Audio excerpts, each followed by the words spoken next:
খবর 24 সাথে আপনাকে স্বাগত। নতুন নতুন খবর জানার জন্য আমাদের চ্যানেলে চোখ রাখুন। কৃষ্ণনগরে জগদ্ধাত্রী পুজোর বিসর্জনে বেপরোয়া লাঠি চালায় পুলিশ। সোমবার রাতে কৃষ্ণনগর পোস্ট অফিস মোড়ে দুই ক্লাবের বিবাদ থামাতে ক্লাব সদস্যদের রাস্তায় ফেলে পেটালো পুলিশ। ঘটনায় বেশ কয়েকজন ক্লাব সদস্য আহত হয়েছেন বলেও জানা গিয়েছে। পাল্টা পুলিশকে ঘিরে বিক্ষোভ দেখান ক্লাব সদস্যরা। জগদ্ধাত্রী পুজোর দশমীতে সোমবার সন্ধ্যায় কৃষ্ণনগরে চলছিল প্রতিমা নিরঞ্জন।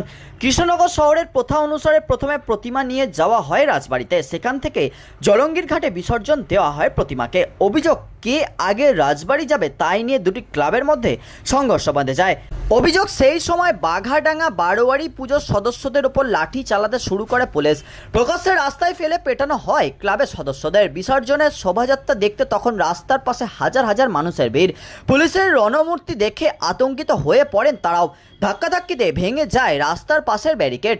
পরিস্থিতি নিয়ন্ত্রণে লাউড স্পিকারে ঘোষণা করে সাধারণ মানুষকে শান্ত করে পুলিশ। স্থানীয়রা জানিয়েছে, গত বেশ কয়েকটি পুজোর বিসর্জনে কৃষ্ণনগরে অশান্তি হয়েছে। প্রকাশ্যে রাস্তায় সংঘর্ষে জড়িয়েছে বিভিন্ন ক্লাবের সদস্যরা। বারবার এই ধরনের ঘটনায় পুলিশি ব্যবস্থা নিয়ে প্রশ্ন তুলেছেন তারাও।